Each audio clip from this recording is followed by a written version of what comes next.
Here we stopped our class. That is x bar we have substituted. X bar is 1180. Z alpha by 2. We know it is 1.96. Okay. Into 100. Sigma is 100 by root n. Root n is 50. Size of the sample is 50, comma, x bar, that is 1180 plus 1.96. Sigma is 100 by root size of the sample is 50. We will find the confidence interval. If you calculate, you will get the value as 1180 minus 27.71, comma, 1180 plus 27.71. So you will get the confidence interval as 1152.29, comma, 1207.71. Okay, so thus 95% confidence interval for average life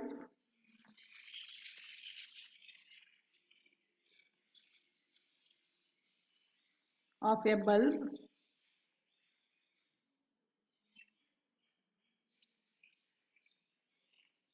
contains the value of the parameter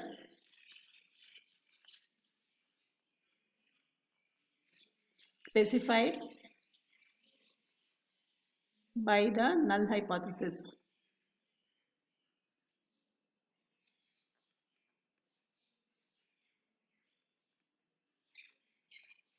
Okay, here mu naught equal to 1200. Okay, so if you see what is the value we are getting, 1200. So this is what given in the question, but this is what we calculated. Okay, so from this what you say that so we do not reject the null hypothesis.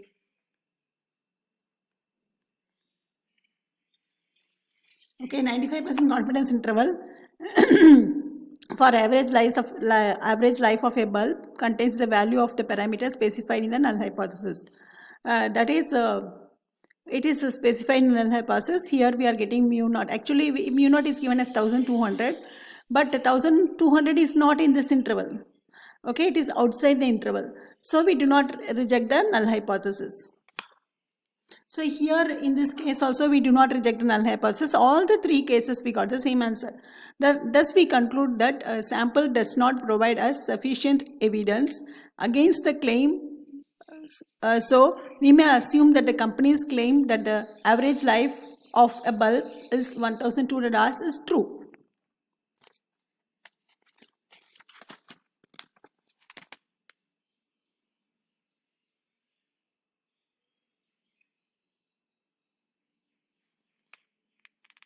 Now comparison of two hypotheses, two population. Next topic is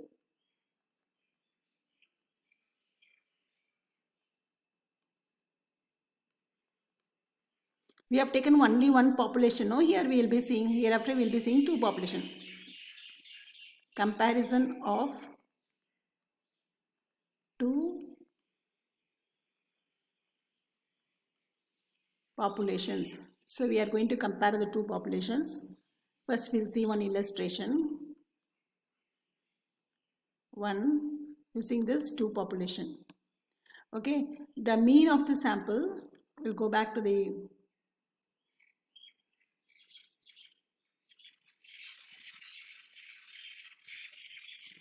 comparison of two populations. The mean produce of wheat of a sample. The mean produce of wheat of a sample of 100 fields is 200 lbs per acre with a standard deviation of with a standard deviation of 10 lbs. Another sample of 150 fields gives the mean 220 lbs with a standard deviation 12 lbs. Can the two samples be considered to have been taken from the same population whose standard deviation is 11 lbs? Use 5% level of significance. Here we are having the two population. Therefore, mean and standard deviation of one population is given, and also what is given is sample of 100 fields. So sample size, mean and standard deviation of one population is given. Same way, sample size, mean and standard deviation of another population is given, and we have to see that whether these two samples are taken from the same population whose standard deviation is 11 lbs.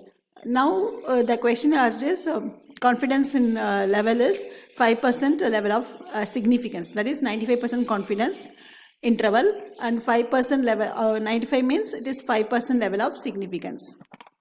So we'll start with the solution. So when we start with the solution, we have to write all the data given to us. What is the data given to us? It's nothing but x bar. What is x bar? X bar is given as x1 bar. There are two populations, right? X1 bar is 100 lbs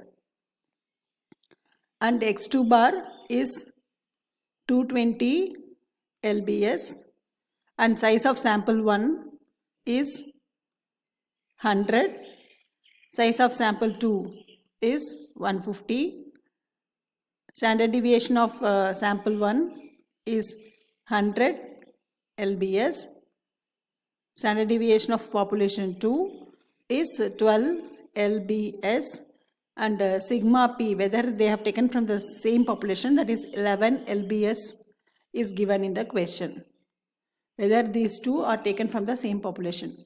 So this is population 1, this is population 2. Okay, two samples are taken, right? Sample 1 and sample 2, I'm so sorry, not population 1, population 2, I'm so sorry, it is sample 1 and sample 2. So mean produce of the sample 1 and sample 2 is given to you. Another sample is given with the standard deviation. Now we want to show whether these two samples are taken from the same population, whether these two samples are taken from the same population. I can call it as sample 1, that is whose mean is 200 lbs, size is 100, size of the sample, and standard deviation is 10 lbs.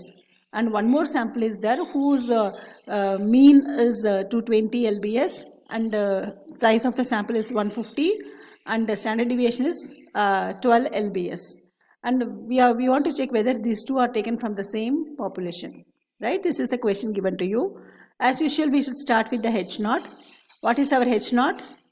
H naught is nothing but mu1 equal to mu2. Okay, two populations are there now, mu1 and mu2. Now H1 alternative hypothesis will be they are taken from the same population or they are not taken from the same population. Mu1 is not equal to mu2. So what is given? All this given we have written. Now you have to use the Z statistics. And what is the size of the sample? 100, 150. 100 and 150 are greater than 30, right? So when it is this number sample size is greater than 30, we have to use the Z statistics, because these large numbers, using the law of large numbers and the central limit theorem, it says that any distribution will be converging towards the normal distribution when the size of sample is more than 30, right? So we are using the Z statistic because it is two population. We have to use this formula, that is x1 bar minus x2 bar sigma p square into 1 by n1 plus 1 by n2, right? Square root of this. So this will be equal to 200 minus 220 divided by 11 square. Sigma p is given as 11, no? Okay, 1 by 100, 1 by n1 plus 1 by n2, that is 150, right? and square root of this. Okay, x1 bar is what? X1 bar is 200, right? What is x2 bar? X2 bar is 220. So 200 minus 220, that is what I have written. And sigma p. What is sigma p? Sigma p is 11. So we have taken sigma p as 11. N1, size of the sample 1, that is 100. Size of sample 2 is 150. Right? Size of sample is 100 and 150. Right? So that is what we have taken. Now this is equal to 20 minus 20 divided by sigma p square. All this if you calculate now, you'll get 1.42, which is equal to minus 14.08. Let it be one population or two population. We have to use the same procedure, and it is given not equal to, right? Yeah. Mu1 is not equal to mu2. So the alternative hypothesis is nothing but our two-tailed test. Okay, this comes under the two-tailed test. We are not telling it's greater than, or we are not telling it is lesser than, right? Here is the critical value. So critical value we are having. We are not telling it is greater than or lesser than. So these two places are rejection region. These are known as the rejection region. Whether it comes under the rejection region or not. So using the critical value we can check. So this alternative hypothesis is two-tailed. We'll write it down. H1 is two-tailed or two-sided also we can write. Both are one and the same. Okay, two-sided. We shall apply a two-tailed test determining.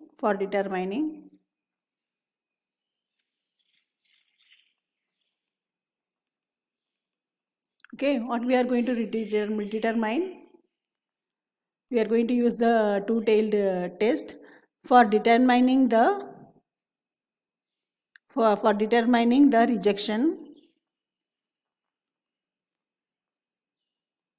regions. What are the rejection regions? We have to, okay, for determining rejection regions at 5% level of significance.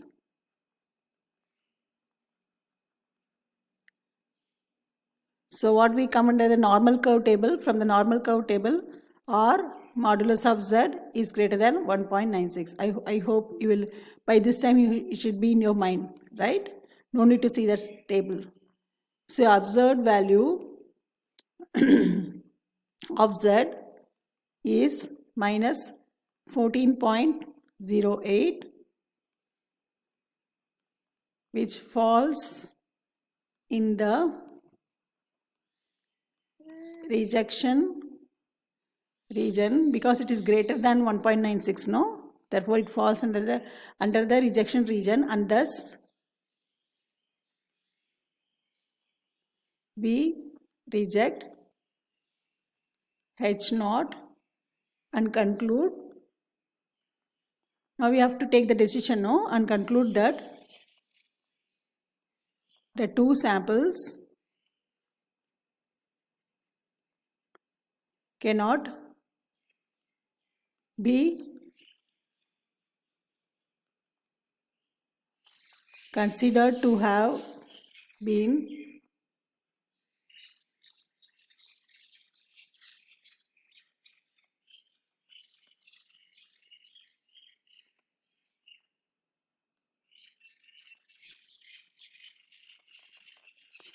okay, consider to be have been taken at 5% level of significance, okay, from the same population, okay, whose standard deviation is 11. Okay,